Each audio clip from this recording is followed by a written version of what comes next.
안녕하세요. 저는 시모, 시누이 그리고 남편에게 한 방 먹이고 시원하게 이혼해버린 30대 여자입니다. 가끔 제가 이혼을 했다고 하면 아무것도 모르면서 좀 참고 살지. 요즘 젊은 사람들은 이혼을 참 쉽게 생각하는 것 같아. 이런 말을 하는 사람들도 종종 있는데요. 그런 말을 들을 때마다 저를 생각해서 해주는 말인 줄 알지만 고구마 100개를 먹은 것처럼 답답한 마음이 드는 건 어쩔 수 없는 일인 것 같아요. 그런 걱정은 굳이 해주지 않아도 될 텐데 하는 마음이 들기도 하고요.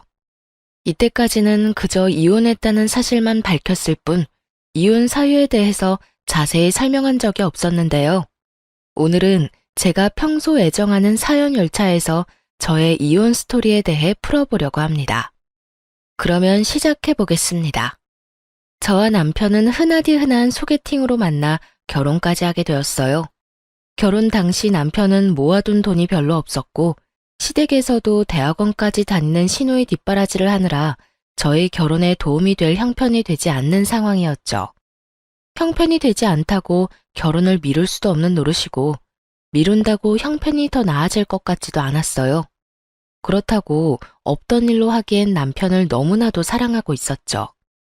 남편의 능력을 보고 결혼을 결심한 것도 아니었지만 모아둔 것이 없어도 너무 없던 터라 조금 고민스러웠던 것도 사실이에요. 이런 저의 마음을 알았는지 엄마가 선뜻 집을 내어주시더라고요. 딸이 고생하며 사는 것이 싫다고 하시면서요. 혼자의 힘으론 해결이 불가능한 상황이었기에 전 엄마의 도움을 받기로 했고 그렇게 저희는 남들보다 편하게 신혼집을 마련해 살게 되었습니다. 이런 상황을 시댁에서도 알고 친정에 많이 고마워하셨고요. 아가, 이야기 들었어. 사돈께서 집을 내주셨다며? 이렇게 고마운 일이 어디 있겠니? 너도 알다시피 우리가 막내딸 뒷바라지 한다고 하나뿐인 아들 장가가는데 아무 도움도 주지 못해서 마음이 좋지 않았는데 이렇게 도와주신다고 하니 죄송한 마음이 들지만 한편으론 마음이 놓이는구나. 감사하다고 꼭 전해주렴. 네, 어머님. 저희가 잘 살면서 갚으면 되니 어머님은 신경 쓰지 마시고 아가씨께 더 마음 써주세요. 길게 공부하는 게 여간 힘든 일이 아니잖아요. 그렇게 말해주니 고맙구나. 하여튼 우리 아들이 마누라 하나는 잘 골라왔네. 이런 시모였는데 화장실 들어갈 때 마음과 나올 때 마음이 다르다고 하잖아요. 어쩌면 사람이 그럴 수 있는 건지요. 친정에서 집을 받아 결혼할 때는 그렇게나 좋아하며 감사하더니 막상 결혼을 하고 나니 시모가 변하기 시작했어요.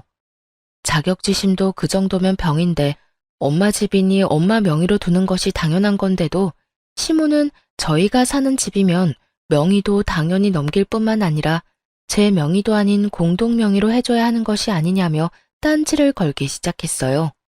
10원짜리 하나 보탠 적도 없는 친정엄마 집을 두고 말이죠.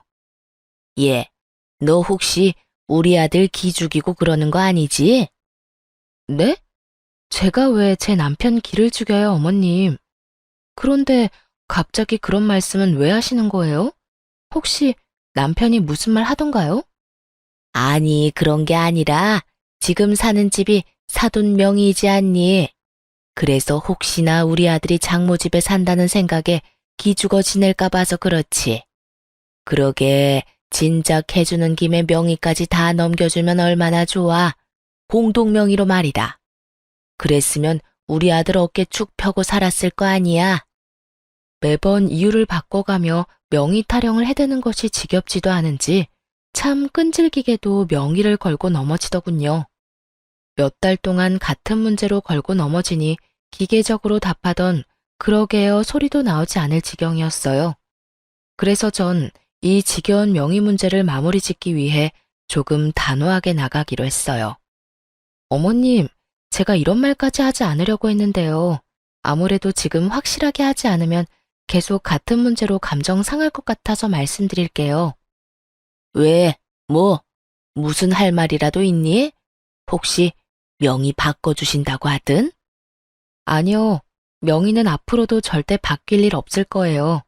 지금 사는 이 집, 저희 엄마가 힘들게 번 돈으로 마련해서 조금이라도 편하게 생활하시려고 세주고 계시던 집이었어요. 생활비에 꼬박꼬박 보탬되던 집, 딸이랑 사위 대출 걱정하지 말고 살라고 내주신 건데 명의까지 바라면 그게 도둑놈 심보 아닐까요? 심지어 집 세금도 여전히 엄마가 내고 계신다고요.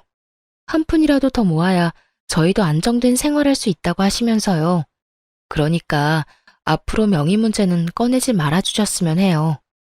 이렇게까지 말하면 양심에 찔려서라도 아무 말 못하겠지 했는데 시모는 제 생각보다 더 양심은커녕 생각조차 없는 사람이더군요. 무슨 말을 그렇게 하냐며 도리어 저에게 화를 내기 시작했으니까요. 아니 얘, 너 무슨 말을 그렇게 하니? 도둑놈 심보라니? 넌 내 아들이 도둑놈이란 이 말이니? 진명이 돌리라고 하는 내가 도둑년이란 이 말이야? 시집 온 지 얼마 되지도 않고 해서 될 수 있으면 큰 소리 안 내고 좋게 지내보려고 했더니 너 도저히 안 되겠구나. 아니 어머님, 제 말은 그런 말이 아니잖아요. 매번 전화하실 때마다 명의 문제로 열을 올리시니 어머님이 바라시는 일은 일어날 일이 없다고 알려드린 거예요. 다 됐고, 너 이번 주 주말에 집에 좀 오거라. 네가 할 일이 있어. 이러고 끊어버리는데 정말 사람 미칠 지경이더군요. 제가 노는 사람도 아니고 저도 엄연히 회사 생활을 하는 데다가 시댁까지 3시간은 넘게 걸리는데 특별한 날도 아니고 저를 골탕 먹이려고 하는 것이 뻔히 보이는데 이를 어쩐다 싶었어요. 저는 하는 수 없이 남편에게 이러한 사실들을 털어놓으며 남편에게 도움을 구하기로 했죠. 여보, 사실은 어머님께서 결혼하고 난 후로 계속 우리가 사는 집 명의까지 넘겨받아야 하는 거 아니냐고 하셔. 그것도 공동명의. 그게 당신 기 세워주는 일이라면서 하시는데 내가 매번 그건 좀 곤란하다고 해도 늘 같은 말만 하시네. 그랬어? 그런 일이 있었으면 진작 말을 하지 그랬어. 엄마도 참 욕심이 과하셨네. 당신 걱정되는 마음에 그렇게 말씀하시는 거 알겠는데 이번에 또 전화와서 그러시길래 그건 안 되는 일이라고 좀 단호하게 말했더니 주말에 집에 오라고 하시더라고. 할 일이 있다면서. 어떻게 하지? 어떻게 하긴 뭘 어떻게 해. 가면 혼은 혼대로 나고 일은 일대로 할 게 뻔한데. 가지마. 내가 엄마한테 전화해서 일 있다고 잘 말할게. 당신 회사에 중요한 일 맞아서 주말에도 일 나간다고 하면 돼. 그러면서 당신이 요즘 나한테 여러모로 신경 많이 써준다고 슬쩍 흘리면 엄마도 마음 풀릴 테니까 너무 걱정하지 마. 고마워. 고맙긴. 내가 미안하지. 엄마가 괜히 당신 귀찮게 해서 앞으로 그런 말 안 나오게 내가 잘 말해볼게. 이때까진 남의 편이 아닌 제 편이었던 남편은 호언장담한 대로 시모를 잘 구워 삶은 모양이었어요. 다음날 시모에게서 다정한 목소리로 주말에 바쁘면 굳이 오지 않아도 된다는 전화를 받았거든요. 이로써 더는 시댁 일로 신경 쓸 일이 없겠거니 했는데 글쎄 더 큰 문제가 저를 기다리고 있더군요. 그건 바로 시누이였어요.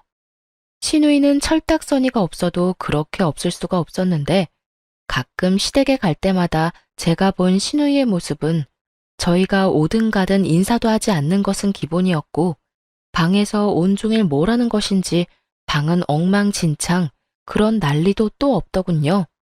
그런 인간이 집안일을 돕는 일은 전혀 없었고 식사 자리도 가장 늦게 나와 밥만 딱 먹고선 제 밥그릇 한번 치우는 법이 없더군요. 본인 행동은 그따위로 굴면서 입만 열면 하는 말은 가관이었어요. 언니, 엄마한테 들었는데 생전 엄마한테 전화 한 통 안 한다면서요? 며느리로서 적어도 일주일에 한 번은 시어머니한테 연락해야 하는 거 아니에요? 도리 몰라요, 도리? 적어도 도리는 지키면서 삽시다, 우리. 그거야 제가 연락드리기 전에 어머님이 전화를 주시니까 굳이 제가 할 필요가 없어서요. 어머님께서 일주일에 많으면 4번, 적어도 2번은 연락해 주시는데 굳이 저까지 연락을 드려야 할까요? 아무리 그래도 엄마가 먼저 하는 거랑 언니가 먼저 하는 거랑 느낌이 다르잖아요. 아무튼 언니도 엄마한테 연락 좀 하고 살라고요. 아가씨, 연락 문제는 어머님이랑 저랑 알아서 할게요. 방금 말했다시피 어머님이 그렇게 자주 연락이 오는데 제가 궁금한 게 뭐가 있을 것이며 제가 굳이 먼저 연락할 일이 뭐가 있겠어요? 아가씨는 나중에 결혼하면 시어머니랑 일주일 내내 연인 사이처럼 전화통화하면서 지낼 수 있어요? 별로 할 말도 없는데 굳이 도리상? 그건 아니지만. 그거 아니면 그냥 저희 일은 저희가 알아서 하게 두고 아가씨 일이나 신경 써요. 어머님께 들어보니 아가씨 방 청소도 제대로 안 한다고 한숨 쉬시던데. 딸 된 도리로 나이 많은 엄마를 부려먹으셔야 하겠어요? 그것뿐이에요. 매번 올 때마다 밥그릇 한 번 치우는 모습을 본 적도 없고 자기가 먹은 밥그릇 설거지통에 담는 게 힘든 일은 아니지 않나요? 전 진정한 도리가 무엇인지 시누이에게 알려주었고 제 말에 시누이는 입을 꼭 다물고 그저 저를 노려보다 방으로 들어가 버리더군요. 본인이나 잘하지 어디서 도리 운운하며 시누이 노릇이나 하려고 드는 건지 어이마저 없는 지경이었어요. 더 어이없는 건 이런 시누이에게 오냐오냐 하는 남편의 태도였어요. 여동생이 정신을 못 차리고 버릇없이 굴면 남편이라도 나서서 한 소리 해야 할 텐데 이래도 최고 저래도 최고. 남편은 그저 여동생이 죽으라면 죽는 신용까지라도 할 태세였습니다. 그러던 어느 날 일이 터지고야 말았어요. 여보, 제발 정신 좀 차려. 많이 양보해서 아버님, 어머님이 막내딸 예뻐하는 거 그러려니 한다 치자. 그런데 당신은 도대체 왜 그래? 왜 동생 일이라면 나사 하나 빠진 사람처럼 무조건 다 오케이냐고.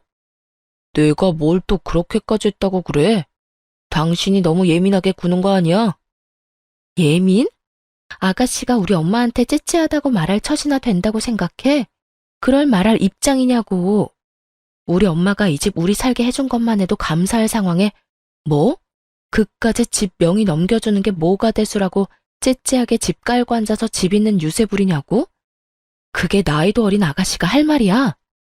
네, 맞아요. 시누이는 저와 남편이 있는 자리에서 저딴 말들을 아무렇지 않게 짓거렸고 그런 시누이의 말에 시부모들은 물론 남편마저 고개를 끄덕이며 동조하고 앉았더군요. 이미 시모와도 다 끝난 문제였고 하물며 남편 놈도 그런 시모가 심했다고 해놓고선 막상 시누이가 이야기를 꺼내니 시누 말이 다 맞다며 고개를 끄덕이는 꼴이라니 집으로 돌아오는 길에 너무 화가 나 남편에게 따져 묻게 된 것이었죠. 제가 이렇게 따지면 사과라도 하겠지 싶었는데 남편 놈이 뭐라는 줄 아세요? 올바른 말 하는데 나이가 무슨 상관이야? 말이야 바른 말이라고. 오늘 지연이가 하는 말 들어보니 틀린 말 하나 없던데 뭘.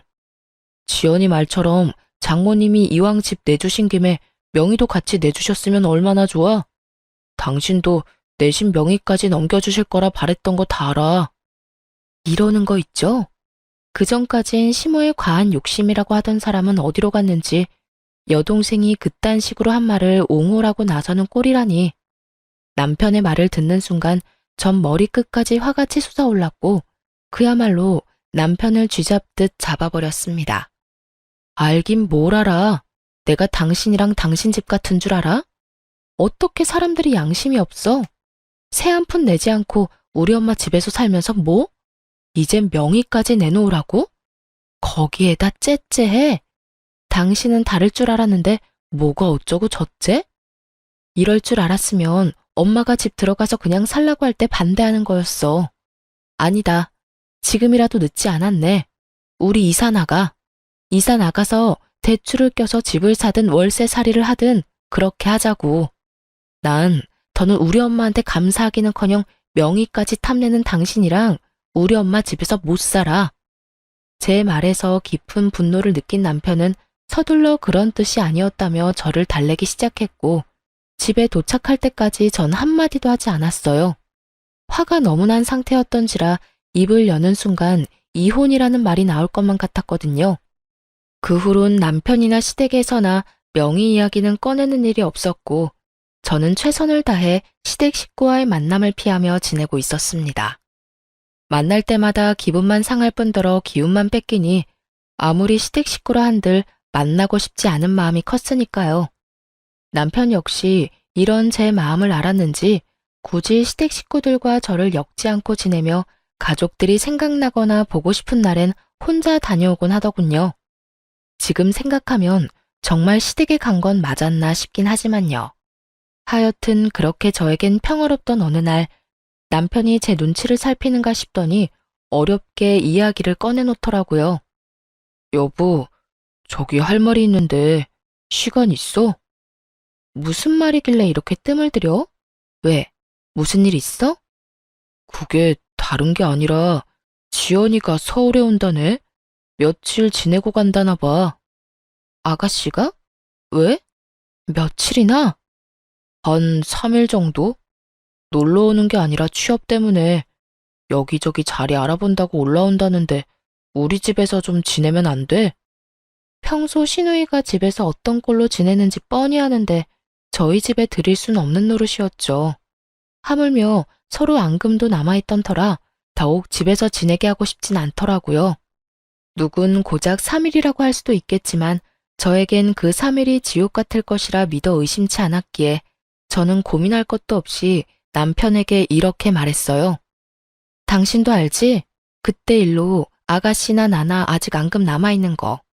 거기에다 그때 아가씨 그 말 때문에 우리 크게 싸우기까지 했었어. 그런데 우리 집에 아가씨를 3일이나 지내게 하자고? 난 싫어. 절대 싫어. 그리고 아가씨 자기 손으로 뭐 하나 할 줄 아는 것도 없잖아.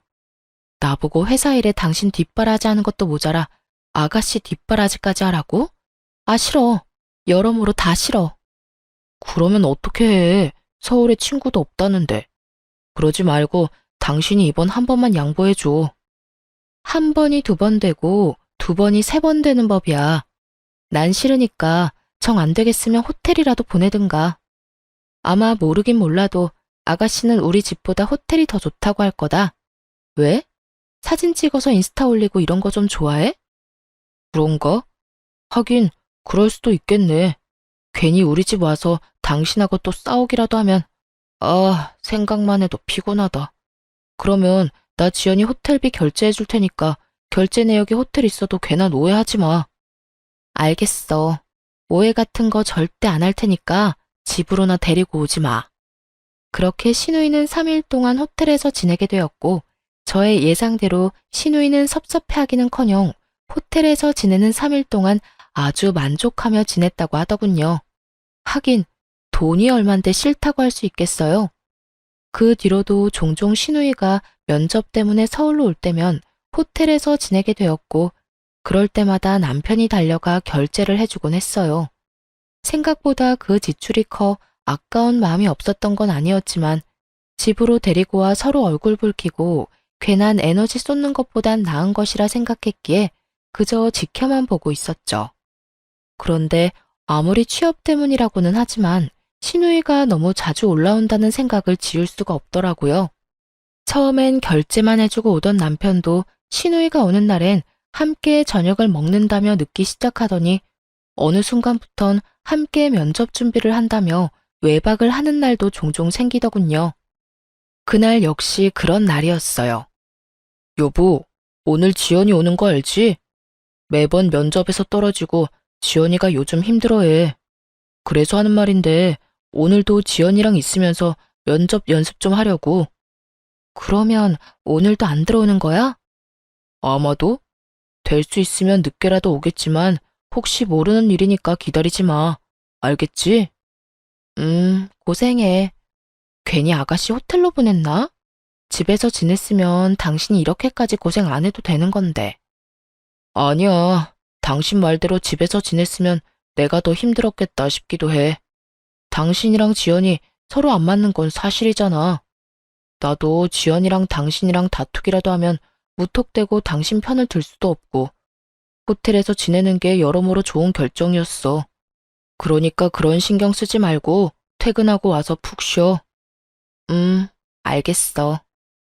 조금 미안하더군요. 남편의 외박이 잦아지며 쎄한 기분이 들었는데 저렇게까지 저를 신경 써주고 있었다니 괜히 미안한 마음이 들기도 하더라고요.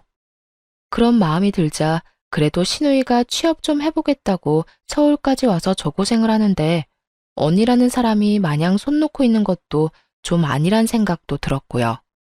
그래서 전 퇴근 후 호텔로 찾아가게 되었습니다. 평소 남편이 시누이가 올 때마다 결제해주던 호텔을 알고 있었던 터라 호텔로 찾아가 남편에게 전화를 걸었지만 전화를 받지 않더라고요. 바쁜가 하는 마음에 시누이에게 전화를 걸려는 순간 남편의 뒤통수가 보이더군요. 시누이가 아닌 낯선 여자와 끌어안다시피 어깨동무를 하고 걸어가고 있는 남편의 뒤통수가요. 그 순간 저는 정말 이성의 끈을 놔버렸고 그대로 두 연놈에게 말 그대로 돌진을 하고 말았습니다. 야, 그 여자가 네 여동생이냐? 저는 소리를 질러버렸고 저를 발견한 남편은 많이 당황한 듯 뒷걸음질을 치며 말까지 더듬고 있더군요.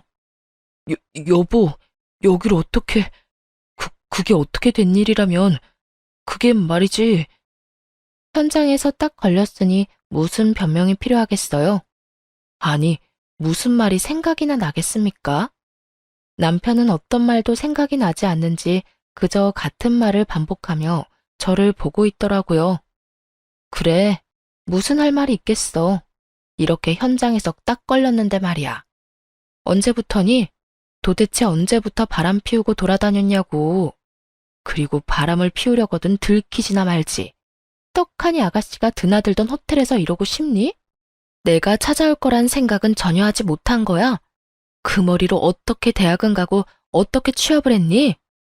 저는 고래고래 소리를 질러댔고 그 순간 상간녀는 제 눈치를 살핀다 싶더니 도망치려 자세를 잡고 있더군요. 그래서 그냥 도망치게 뒀냐고요? 그럴 리가요. 뒤를 돌아 금방이라도 달려나가려는 상간녀의 머리채를 그대로 확 잡아버렸어요. 야, 감히 어딜 도망가려고? 이 상황 수습은 해놓고 가야 할 거 아니야. 보아하니 하루 이틀 만난 사이는 아닌 것 같은데 두 사람 언제부터 만났니? 내 남편 언제부터 만났냐고. 이거 놓고 말해요. 머리카락 다 뽑힌다고요. 아, 진짜 쪽팔리게 이게 뭐예요? 이렇게 우악스럽게 굴지 말고 이거 놓고 대화로 하자고요. 교양 없게 이게 무슨 짓이에요? 교양? 교양 같은 소리 하네. 너는 교양이 철철 흘러넘쳐서 가정 있는 남자랑 호텔 오니? 내가 아는 교양은 그런 말이 아니었는데 요즘은 바뀌었나 보다. 그쪽 남편이랑 그런 사이 아니거든요? 그래. 거래처 사람인데 급하게 받아야 할 자료가 있어서 잠시 들린 거라고요. 여기 있다고 하길래 잠시 온 거라고. 아무것도 모르면서. 그러니까 얼른 놔달라고요. 아, 너희 회사에선 거래처 사람이랑 어깨 동무도 하고 호텔 로비에서 뽀뽀도 하고 그러는가 봐. 왜? 이것도 아니라고 우겨보시지? 여기 CCTV 쫙 깔려있거든? 너도 눈은 있지? 여기도 저기도 CCTV 달려있는 거. 이게 잘못했다고 싹싹 빌어도 모자랄 판국에 뭐? 아무것도 몰라? 저는 미친 소리를 짓거려대는 상간녀의 머리채를 잡고 흔들어버렸고 벙쪄있던 남편놈이 이러다 상간녀 잡겠다 싶었는지 급하게 저를 저지하고 나서더군요. 여보, 그만해. 이러다 사람 잡겠어. 내가 다 설명할 테니 우선 이 사람 보내고 집에 가. 집에 가서 이야기하자고.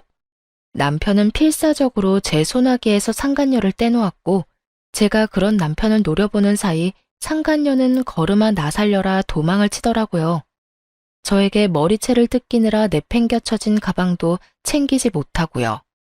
전 그런 상간녀의 가방을 챙겨 집으로 돌아와 버렸고 남편 역시 그런 저의 뒤를 따라 집으로 들어오더군요. 여보, 내가 진짜 미쳤었나 봐. 당신을 두고 내가 그런 짓까지 하면 안 되는 거였는데 한 번만 용서해주면 안 될까? 당신은 못 믿겠지만 정말 처음이었어. 사랑, 이런 감정이 아니라 한순간 충동, 그래, 충동 같은 거였다고. 나한텐 당신뿐인 거 누구보다 당신이 더 잘 알잖아. 나한테 여자는 당신뿐이야. 내가 사랑하는 사람은 당신뿐이라고. 정말 마음을 준 적은 단 한 번도 없었다고. 정말 웃기지도 않은 소리지 않나요? 왜 바람 피우는 것들은 하나같이 이런 말을 하는 건지.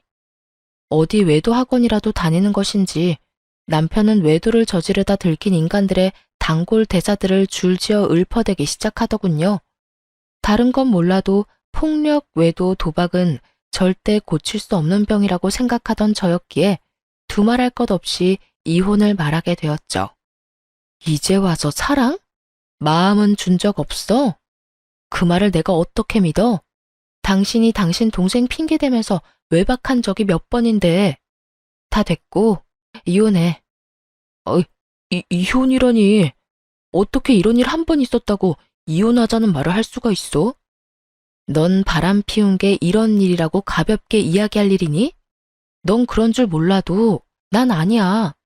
난 다른 건 몰라도 바람, 폭력, 도박은 절대 고칠 수 없는 병이라고 생각하는 사람이고, 당신한테도 이런 내 생각은 연애할 때부터 끊임없이 말했던 바야. 그렇게까지 했는데도 불구하고 당신이 이딴 짓까지 했을 땐 당연히 이혼 정도는 각오했어야지. 저는 단호했고 이런 저의 단호한 태도에 남편은 한 발 물러서더라고요. 물러설 수밖에 없었죠. 제가 남편이 도착하기 전 미리 싸두었던 남편의 짐을 현관문 밖으로 던져버렸으니까요. 당신 지금 너무 흥분한 것 같다. 그래, 너무 흥분해서 당신이 지금 무슨 말을 하고 있는지도 모르는 것 같은데 나중에 이야기해. 나중에 흥분 좀 가라앉고 나면 그때 이혼이든 뭐든 이야기하자고. 이렇게 말한 남편은 집을 나가버렸고 그런 남편의 뒷모습을 보며 정말 배신감에 치가 떨리는 기분이 무엇인지 알 것 같더군요.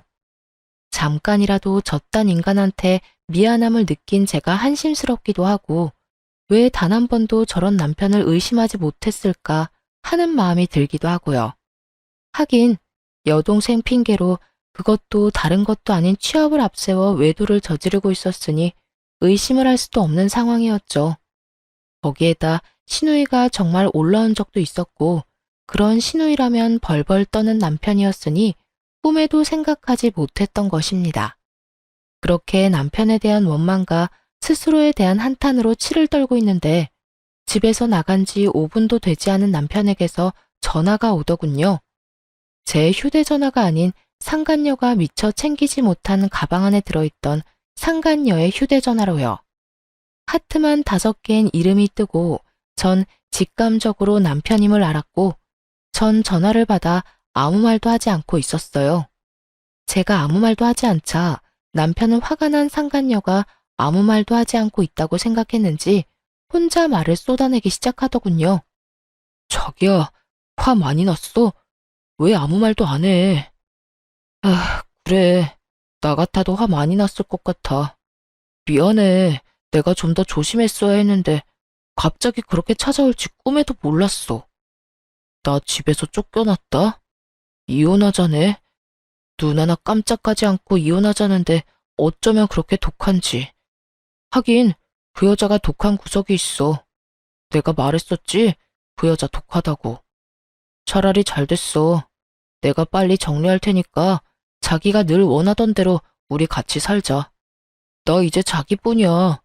내가 그 여자랑 정리만 깔끔하게 되고 나면 자기한테 잘할게. 우선 이혼 전까진 우리 거리를 좀 두면서 지내야 할 것 같아. 이 여자 지금 눈이 완전 뒤집혀서 무슨 짓까지 할지 예상이 안 돼. 혹시나 회사 찾아와서 난리라도 부리면 우리 둘 다 무사히 회사 생활하는 건 힘들 거야. 내가 끝까지 이혼은 안 된다고 하면서 이 여자 마음 달래면 이혼은 하더라도 회사까진 찾아오지 않을 거야. 그렇게까지 치사하게 굴려자는 아니거든. 하여튼 지금도 당장 자기한테 가고 싶은데 혹시나 사람 붙였을 수도 있어서 못 가. 그러니까 너무 섭섭해하지 말고 많이 놀라고 화났을 텐데 진정 좀 하고 쉬어. 그럼 끊을게. 사랑해 자기야. 난 자기밖에 없어. 끝까지 절절한 남편의 고백을 듣고 있자니 덜덜덜 떨리던 치가 촥 가라앉는 느낌이 들더군요. 머리가 확 맑아졌다고나 할까요? 배신감에 마비되었던 이성이 제자리를 찾으며 정신이 또렷해졌어요. 전 상간녀의 가방을 살펴보기 시작했고 남편의 회사명이 찍힌 볼펜부터 물티슈까지 나오더군요. 남편의 말과 회사명이 찍힌 물건들을 보아하니 상간녀는 절대 거래처 사람이 아닌 같은 회사 동료일 거란 확신을 하게 되었어요. 다음 날 전 상간녀의 가방을 챙겨 남편의 회사로 갔고, 아니나 다를까 저의 확신처럼 남편 대신 상간녀가 남편의 부서에서 저를 반겨주더군요. 여길 어떻게, 여기서 이러지 말고 나가서 이야기해요. 당신 남편도 지금 여기 없다고요. 지금 아침 회의 들어가서 여기 없어요. 그러니까 나가서 이야기하자고요. 저를 본 상간녀는 저를 잡아 끌며 속삭이기 시작했고, 전 그런 상간녀의 팔을 뿌리치며 큰 소리를 내며 말했어요. 어제 머리채 잡힌 거로는 부족했어? 어디서 감히 내 몸에 손을 대? 왜? 오늘은 뺨이라도 한 대 때려줘? 외부인의 등장과 그 외부인의 입에서 나온 자극적인 말들, 사무실 안의 사람들의 이목을 주목시키기엔 부족함이 없는 조합이었죠. 그 조합에 보답하듯 사람들의 시선이 상간녀와 저에게 꽂히기 시작했고, 상간녀는 안간 힘을 쓰며 저를 설득하려 애를 쓰더군요. 그런 게 아니라 여긴 회사잖아요. 제가 다 잘못했으니까 제발 나가서 이야기해요. 누구 좋으라고 나가서 이야기해. 내 남편은 어디 갔니? 아, 네 애인이라고 해야 하나? 이게 무슨 상황인가 눈을 반짝이며 구경하던 사람들은 제 말을 듣자마자 저마다 놀라 탄성을 자아내기 시작하더군요. 손가락질하며 그럴 줄 알았다 하는 사람들도 있었고요. 이보세요. 이것도 엄연히 명예훼손인 거 알고 있어요? 경찰에 신고하기 전에 당장 나가요. 나가서 이야기를 나누든 뺨을 때리든 나가서 하자고요. 경찰? 경찰은 내가 부르고 싶은 심정이야. 아, 다 됐고, 내 남편 얼굴 보고 가겠다는데 그것도 안 되는 거니? 호텔은 너랑 다녀도 호적은 아직 내 남편인데 얼굴 정도는 보고 가야 하지 않겠어? 이호민 씨, 혹시 이호민 씨 어디 갔나요? 제 입에서 남편의 이름이 나오는 순간 남편이 저에게로 달려오는 모습이 보이더군요. 얼굴이 사색이 되어서요. 여보, 회사까지 찾아오면 어떡해? 내가 내 발로 오겠다는데 네가 무슨 상관이야? 그리고 내가 그냥 왔겠니? 네 애인 가방 주러 왔어. 어제 호텔에서 두고 간 가방. 아, 여기 안에 전용 휴대전화도 있었는데 몰랐지. 하긴 몰랐으니까 어제 전화로 그딴 말이나 짓거려댔겠지.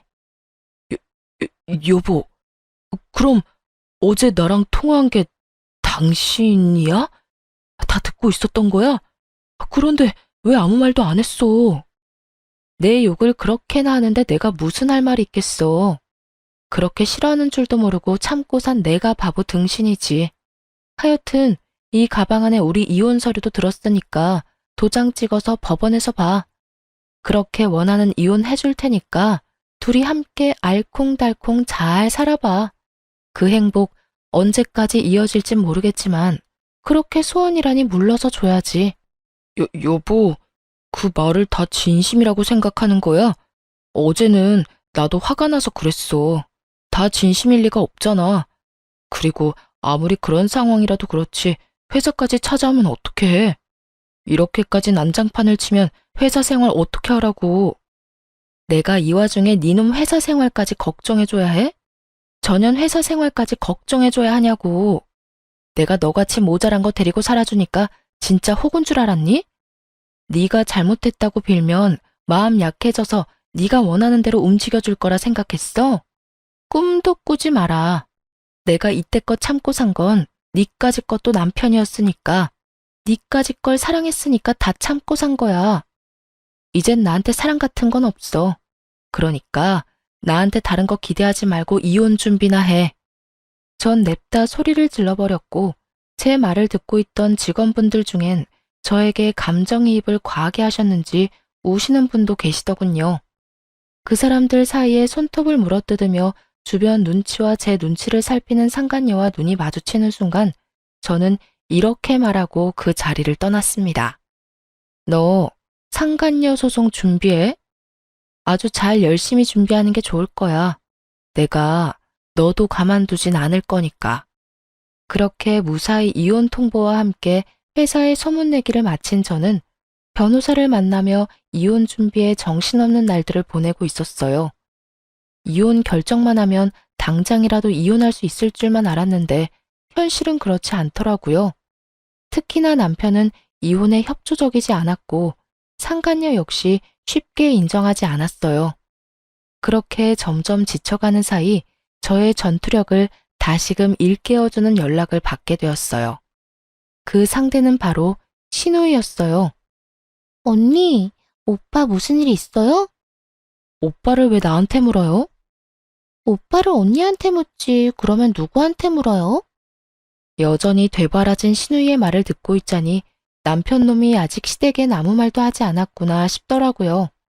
이 꼴을 보기 싫어서라도 제 입으로 다 말을 해버릴까 싶기도 했지만 그래도 이런 건 본인 입으로 해야 한다 싶은 마음에 조금 참기로 했죠. 오빠 바쁠 거예요. 요즘 이런저런 일이 많아서 정신 없을 거예요. 왜요? 무슨 일 있어요? 급한 일이면 회사로 전화해 보든가요. 급하긴 한데 회사까지 연락할 일은 아니고, 그냥 언니한테 말할게요. 저 드디어 취업이 됐는데 오빠 집이랑 가깝더라고요. 한 번에 가는 교통편도 있고. 그래서 말인데 저 따로 지낼 곳 구할 때까지 오빠 집에서 지내도 되죠? 한 달 정도면 되지 않을까 싶은데. 역시는 역시다 싶더군요. 어쩌면 처음부터 끝까지 이리도 당당하게 사람 속을 뒤집어 놓을 수가 있는지 전 당연히 안 된다고 했고 신우이는 개거품을 물며 따지기 시작했어요. 하루도 절대 안 되는 판국에 한 달이요? 될 거라고 생각하는 건 아니죠? 혹여나 그런 기대 같은 거 하는 거면 버려요. 난 절대 내 집에 아가씨를 들일 생각 따윈 없으니까. 그러니까 받을 때까지 오빠한테 전화해서 그 잘난 아가씨 오빠랑 상의해요. 애먼 사람 괴롭힘을 생각하지 말고. 말 진짜 섭섭하게 하네. 언니, 오빠만 가족이에요? 언니도 엄연히 저랑 가족이잖아요. 이럴 땐 가족끼리 발벗고 서로 돕고 사는 게 도리라고요. 평소에 저를 언니 취급이라도 해줬으면 몰라 저만 봤다 하면 지나가는 개만도 못한 취급을 하던 신우이가 저딴 말을 짓거려대니 그것 참 어이가 없어 웃음이 다 나오더군요. 그 와중에 또 도리 어쩌고 하는 꼴이 잠시 사그라들었던 저의 복수 의지를 불태우기도 했고요. 이 골빈 신우이를 어떻게 해야 하나 고민하는데 저의 고민을 덜어주려는 듯 신우이가 친히 해결책을 내놓더군요. 언니, 다 됐고, 언니가 그렇게 싫다고 하니 그냥 호텔로 갈게요. 매번 지내던 호텔 알죠? 거기서 한 달 지내면서 집 알아보면 되겠네. 호텔이요? 한 달? 그 돈이 얼만 줄이나 알아요? 한두 푼도 아니고 괜찮겠어요? 호텔비? 그건 언니가 줄 거잖아요. 집에도 못 오게 했으면 적어도 비용이라도 지원해줘야 하는 게 도리 아니에요? 호텔도 처음엔 혼자 있으려니 무섭기도 하고 그랬는데 생각해보니까 언니 집보단 호텔이 더 편할 것 같아요. 청소해줘, 밥 줘. 무엇보다 돈이 비싸서 그런가? 침대가 너무 좋은 거 있죠? 대단하지 않나요? 저한테 돈을 맡겨둔 것도 아니고 어쩌면 이리도 당당하게 지원이란 말을 쓸 수가 있는 것인지 심지어 지원해줄 사람은 지원할 생각도 한 적이 없는데 말이죠. 여기까지만 해도 어이가 없는데 신우이는 쉬지 않고 그 다음 계획을 털어놓고 있더라고요. 집도 사실은 받은 집이 있긴 한데 보증금이 비싸서 그렇지 월세는 꽤 괜찮더라고요. 그냥 거기로 계약할까 싶은데 언니가 보증금은 도와줄 거죠? 1,000만 원 정도면 될 것 같아요. 가족 좋은 게 뭐예요? 이럴 때 돕고 살아야 하지 않겠어요? 언니 시집 올 때 나한테 준 거 아무것도 없으니까 그걸로 퉁칠게요. 그럼 언니만 믿고 계약해요. 이러고 전화를 뚝 끊어버리더군요. 그 예의란 밥 말아먹은 전화 예절이 이럴 땐 참 고맙더라고요. 통화가 조금만 더 길어졌다간 이혼 소송 중이란 말을 털어놓으며 나와는 상관없는 일이니 다신 이런 일로 전화하지 말란 말을 하기 직전이었으니까요. 그렇게 전 신우이가 제 무덤 스스로 파는 짓거리를 방치한 채 이혼을 성공리해하게 되었습니다. 결혼하며 쓴 돈들은 거의 회수하고도 남을 위자료와 상간녀에게까지 위자료를 받고 이혼하게 된 것이죠. 그 정도 위자료까진 기대하지 않았는데 다 출중한 변호사분 덕분이었죠. 두 사람은 회사에서 권고사직을 당한 상태로 보였고 계획대로 되는 일이 없자 사이도 틀어진 것 같더라고요. 이게 다 너 때문이야. 이게 왜 나 때문이야? 다 네 놈 때문이지. 유부남이면 유부남답게 행동했어야지. 내가 뭘 어쨌다고. 그렇게 말하는 너야말로 나 유부남인 거 다 알면서 나한테 꼬리쳤잖아. 말술을 마시면서 맥주 한 잔 먹고 어지럽다고 하질 않나. 호텔 구경을 하고 싶다고 하질 않나. 내가 미쳤지. 이런 상여인 줄도 모르고 넘어간 내가 한심한 놈이지. 그러게, 누가 넘어오래? 좋다고 넘어온 사람이 누군데. 그리고 너만 손해가 막심한 줄 알아? 나도 마찬가지다 이거야. 내 나이가 몇 살인데.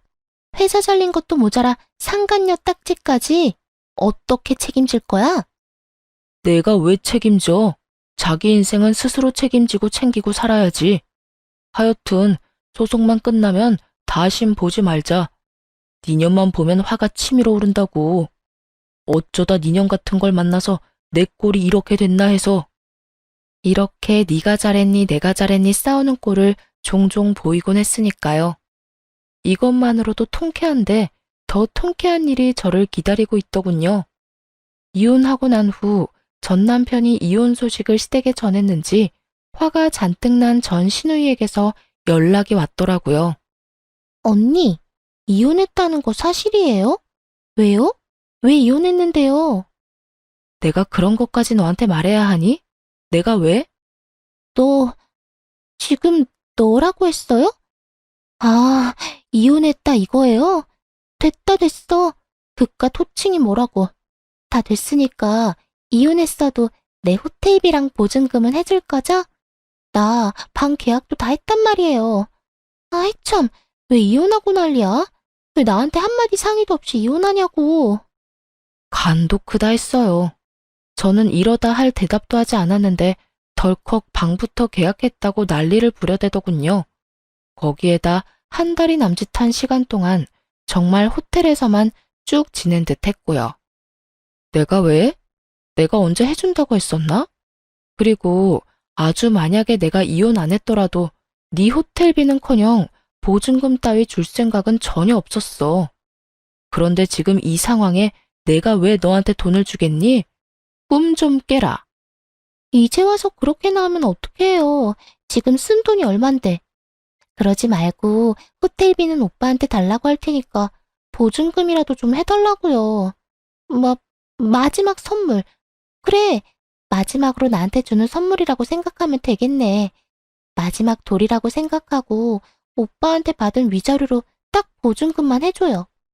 해달라고요. 아, 해달라고. 이러면서 악을 쓰기 시작하는데 도저히 좋은 말론 말이 통하지 않겠더라고요. 제 입 더러워지는 것이 싫어 험한 말은 하고 싶지 않았는데 하는 수 없겠더군요. 이런 미친년이 있나? 야, 미쳐도 곱게 미쳐. 너 나한테 돈 맡겨놨어? 어디 빚쟁이처럼 돈 내놓으라고 이 난리야? 네가 쓰고 네가 쓴 돈 네가 알아서 해결해. 그리고 말끝마다 돌이 찾아대는데 그 좋아하는 돌이 너나 잘 지켜. 나이 먹고 자기 밥그릇 하나 씻을 줄도 모르고 자기 방 청소 한 번 제대로 한 적 없는 년이 어디서 감히 돌이 타령이야? 다시 한번 전화해서 돈 내놔라 하기만 해봐. 내가 네 회사까지 찾아가서 입사하자마자 잘리게 해줄 거니까. 알겠으면 끊어. 제 말이 통했는지 그 뒤론 연락 같은 건 오지 않더라고요. 얼마나 통쾌했는지 모릅니다. 제 입까지 더럽힌 것이 못내 찝찝하긴 했지만 어찌되었든 할 말은 다 했으니까 그걸로 됐다 싶었어요. 그렇게 그 질긴 인연도 끝일 거라 생각했는데 며칠 뒤 전 남편에게 연락이 와 득달같이 따지고 들더군요. 너 진짜 무슨 생각으로 그랬어? 나 엿먹이려고 그랬냐? 우리 지연이 엿먹이려고 그랬냐고. 이혼 소송 중이라고 말이라도 해줬으면 지연이가 계약까지는 안 했을 거 아니야. 이제 어떻게 할 거야? 호텔비야 내가 줬지만 계약금은 다 날리게 생겼다고. 이 지긋지긋한 인간은 끝까지 제 탓을 하며 물고 늘어지더군요. 하긴 이런 인간이니 외도나 저지르고 회사도 잘리는 게 아니겠어요? 전 그런 남편놈에게 한껏 비웃음 가득한 목소리를 내며 이렇게 말해주었어요. 동생이라는 년이나 오빠라는 놈이나 쌍으로 미쳤구나. 정신 차려. 호텔에서 돈 쓴 것도 네 동생, 생각 없이 덜컥 계약부터 한 것도 네 동생이야. 계약금 날리는 게 아까우면 네가 대출을 받든 장기를 팔든 해서 보증금 해주면 되는 거고, 그것도 안 되면 네 집에 말해. 나한테 이러지 말고. 뭘 잘했다고 나한테 그런 설명을 해라 마라 명령질이야? 내가 이혼할 판국에 그런 설명까지 친절하게 하리? 제발 정신 차리고 나한테 2번 다시 연락하지 마. 알겠어? 전화를 끊은 저는 그 지긋지긋한 인간들의 전화를 다 차단하며 비로소 전 남편과 전 시댁과의 인연의 마침표를 찍었습니다. 그 후 신혼집으로 지내던 집은 다시 세를 주고 전 친정에서 지내고 있습니다. 오만정이 떨어진 이혼이라고 한들 심적으로 너무 힘들더라고요. 그런 저에게 친정엄마는 함께 살자고 해주셨고, 저는 죄송하긴 했지만 엄마의 뜻을 따르기로 했습니다. 처음엔 엄마 역시 상심이 크시긴 하셨지만 그간 제가 어떻게 지냈는지 듣게 되시며 차라리 잘했다고 해주시더라고요. 그렇게 살다간 제 명대로 살진 못했을 거라고요. 전 여전히 회사에 다니며 잘 지내고 있어요. 이혼 이후 그간 꽉 막혔던 운이 트이는 듯 일도 잘 진행된다 싶더니 현재는 진급까지 앞두고 있어요. 일도 잘 풀리고 가정에서 스트레스 받을 일도 없으니 삶의 활력도 생기고 마음도 훨씬 여유로운 것이 왜 진작 이혼하지 않고 버티고 살았나 후회까지 되는 거 있죠. 이로써 저의 긴 사연도 끝이 났네요. 저의 긴 사연 함께 해주셔서 감사합니다.